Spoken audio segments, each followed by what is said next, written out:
So I'm excited, and I'm just blessed to be in this position. So I appreciate you taking the time out. All right, cool. Yeah, so I was going to ask you, how you feeling heading into the announcement? No, I'm just excited, just super blessed. Like coming off of Easter, I'm feeling good. My family's going to be there, my friends are going to be there, all supporting me. So I'm excited. I feel like I made the perfect decision for myself and for my life, and I'm just already ready to get this new chapter started. But yes, sir. Okay. Yes, sir. What is it about the decision you feel so good about? I feel like it's just the life after football aspect. I feel like, just looking at Notre Dame and looking at this institution, I feel like, I feel like I'm making the greatest decision for my life. I feel like this feels right. I feel like in terms of football, I'm going to be great there. I feel like I can be special. There's so many words I can put into this, but I just think it's going to be a really good experience. So I'm excited. How much of a role did Marcus Freeman play in it? A huge part. Just sitting down and talking to Coach Free, it's different. You talk to a lot of head coaches, and many of their conversations aren't genuine, and a lot of them tell you what you want to hear. And Marcus Freeman never did that. He told me the things I liked, and he told me the things I disliked. And when you hear that honesty, that's definitely something that sticks out, and that's where he separated himself.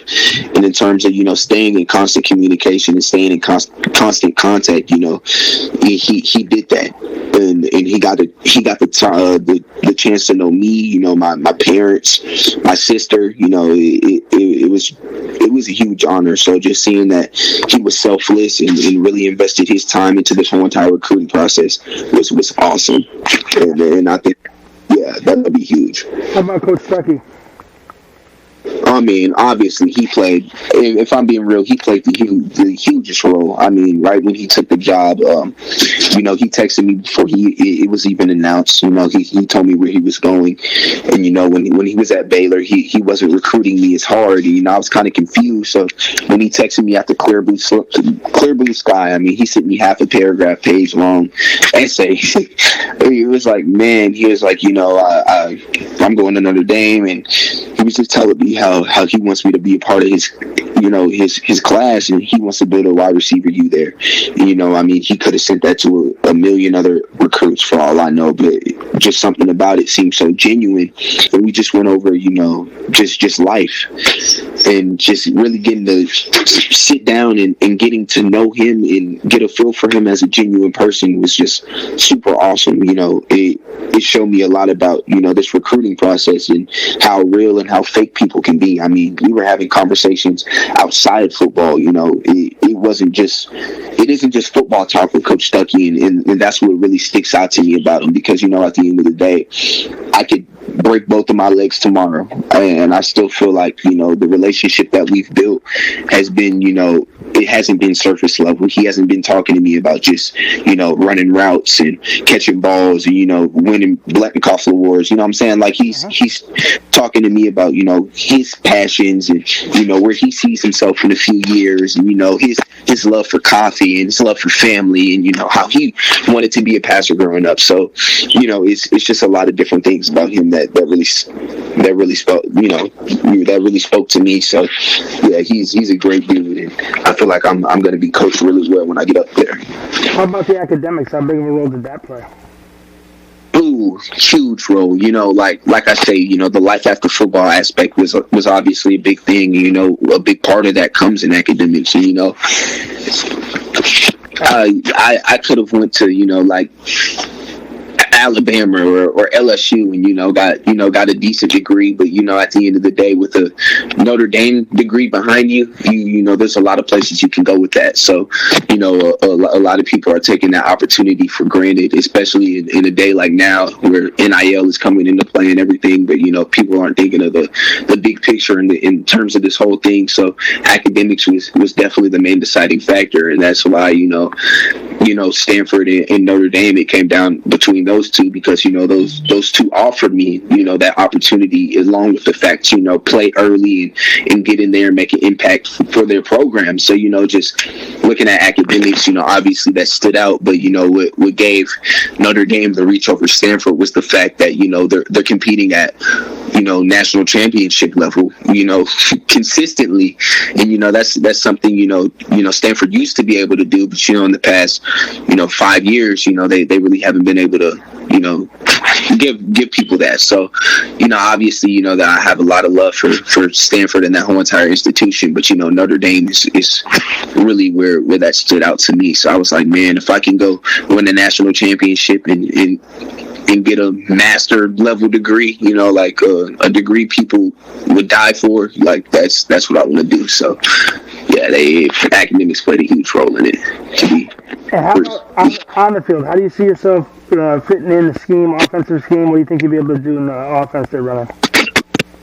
I mean, man, I'm trying to not be as long-winded with these responses. It's just kind of easier for me to explain it that way. But, just sitting down in Tommy Rees's office, I got to,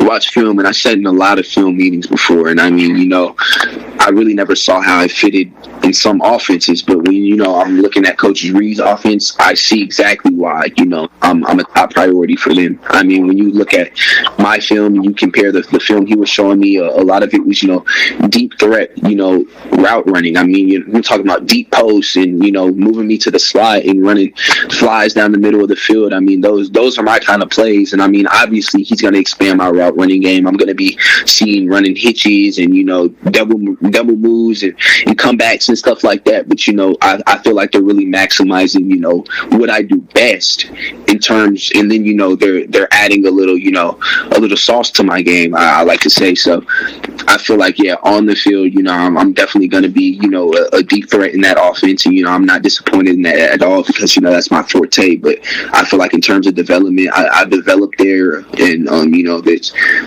they're obviously it isn't a base level scheme, so I feel like I'm getting NFL ready. So I'm just super excited. And how about yourself? Do you go from recruit to recruiter and try to get on the phone and hit up some, maybe a quarterback? And even before I announced, I've already been recruiting, man. Like I said, obviously, who I want to be, getting my touchdown passes from is Dante Moore. So obviously, once we get him on board, I feel a lot better about,